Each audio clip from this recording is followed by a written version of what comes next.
VK Mishra present. हमारे channel पे बने रहने के लिए हमारे चैनल को लाल बटन दबा करके सब्सक्राइब करें और साथ में बेल आइकन घंटी दबाएं। जय श्री राधे कृष्ण। आप सभी का हमारे YouTube चैनल पे बहुत बहुत स्वागत है। आइए आज दीपावली गुरुवार के दिन सुनते हैं गुरुवार व्रत की कथा। सबसे पहले तो आप सभी भक्तों को दीपावली की ढेर सारी शुभकामनाएं।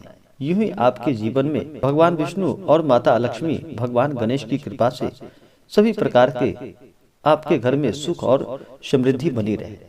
गुरुवार का दिन भगवान बृहस्पति का दिन माना जाता है। भगवान बृहस्पति भगवान विष्णु के रूप माने जाते हैं। इस दिन जो भी सच्ची श्रद्धा के साथ गुरुवार का व्रत करते हैं, गुरुवार व्रत का कथा श्रवण करते हैं, भगवान बृहस्पति की कृपा से सभी प्रकार के सुख और समृद्धि की प्राप्ति होती है। गुरुवार के दिन केले के वृक्ष का पूजन किया जाता है। आज अमावस्या तिथि होने के कारण इस दिन का और भी ज्यादा महत्व बढ़ जाता है। दीपावली का पर्व हर वर्ष कार्तिक माह के कृष्ण पक्ष की अमावस्या तिथि के दिन दीपावली का पर्व मनाया जाता है। यह पूरे भारतवर्ष में हर्ष और उल्लास के साथ मनाया जाता है। इस दिन लोग घरों में भगवान गणेश, माता लक्ष्मी, माता सरस्वती का पूजन करते हैं, दीप जलाते हैं, दीप पूजन करते हैं, दीप दान करते हैं। इससे सभी प्रकार के सुख और समृद्धि की प्राप्ति होती है। तो आइए सुनते हैं गुरुवार व्रत की कथा। तो बोलिए प्रेम से भगवान बृहस्पति देव की जय, भगवान विष्णु की जय, माता लक्ष्मी की जय। बहुत समय पहले की बात है कि प्राचीन काल में एक बहुत ही निर्धन ब्राह्मण रहता था। उस ब्राह्मण के पास उसकी कोई संतान ना थी।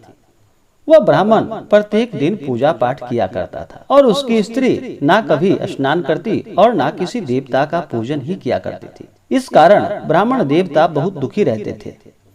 अपनी पत्नी को बहुत समझाते किंतु उसका कोई परिणाम न निकलता। भगवान की कृपा से ब्राह्मण के यहाँ एक कन्या का जन्म हुआ। कन्या बड़ी होने लगी और फिर प्रातः काल स्नान करके वह भगवान विष्णु का जप किया करती थी और बृहस्पतिवार का व्रत भी करने लगी। पूजा पाठ समाप्त करके जब पाठशाला जाती तो अपनी मुट्ठी में जौ भरकर ले जाती और पाठशाला के मार्ग पर डालती हुई चली जाती। लौटते समय वही जौ स्वर्ण के हो जाते थे। उसको बीनकर वह अपने घर ले आती थी। एक दिन वह बालिका सूप में उन सोने के जौ को फटक कर साफ कर रही थी। तभी उसकी माँ ने देख लिया और कहा कि बेटी, सोने के जौ को साफ करने के लिए सोने का सूप भी तो चाहिए। दूसरे दिन गुरुवार था। कन्या ने व्रत रखा और भगवान बृहस्पति देव से सोने का सूप देने की उनसे प्रार्थना की और कहा कि हे प्रभु, यदि सच्चे मन से मैंने आपकी पूजा की हो तो मुझे सोने का सूप प्रदान करें।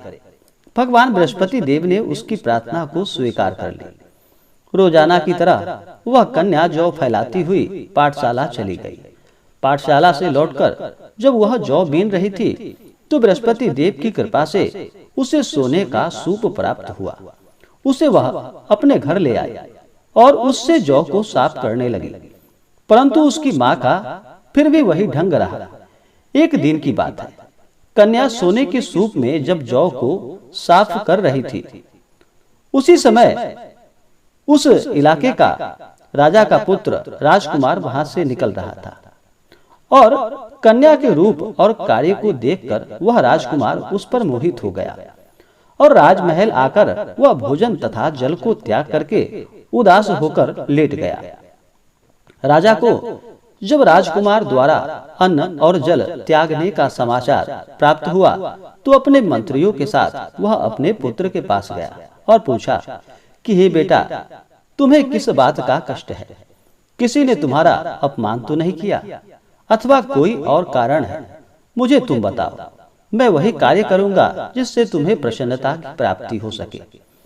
अपने पिता की बातें को सुनकर राजकुमार बोला कि हे पिताजी, किसी ने मेरा अपमान नहीं किया है और किसी ने मुझे कष्ट भी नहीं पहुंचाया है और किसी बात का मुझे दुख भी नहीं है, परंतु मैं उस लड़की के साथ विवाह करना चाहता हूँ जो कि सोने के सूप में जौ को साफ कर रही थी।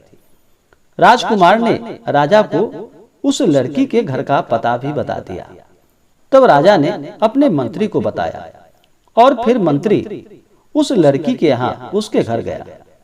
मंत्री ने ब्राह्मण के समक्ष राजा की ओर से निवेदन किया और उनसे शादी का आग्रह किया। कन्या का विवाह फिर राजकुमार के साथ संपन्न हो गया।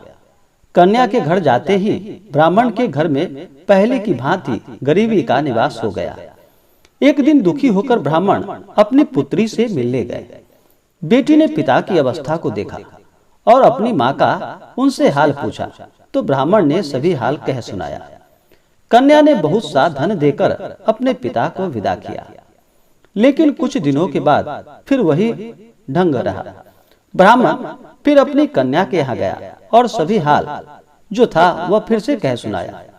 पुत्री बोली कि हे पिताजी, आप माता जी को यहाँ लिवा लाओ, मैं उन्हें वह विधि बताऊंगी जिससे कि गरीबी दूर हो जाए।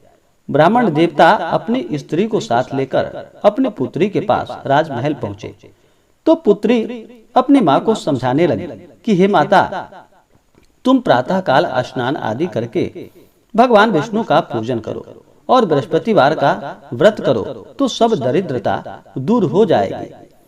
परंतु उसकी माँ ने उसकी एक भी बात नहीं मानी।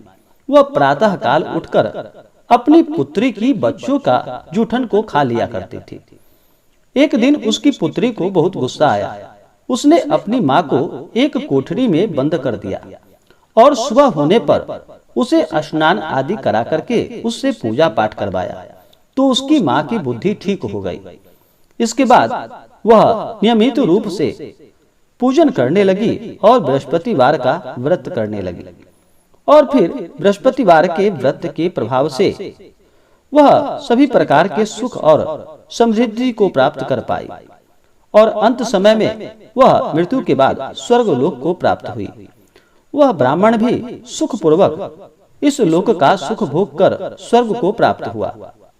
बृहस्पति देव सभी कामनाएं पूर्ण करते हैं जो सद्भावना पूर्वक बृहस्पतिवार का व्रत करते हैं या कथा पढ़ते हैं या कथा को सुनते हैं और दूसरों को भी सुनाते हैं।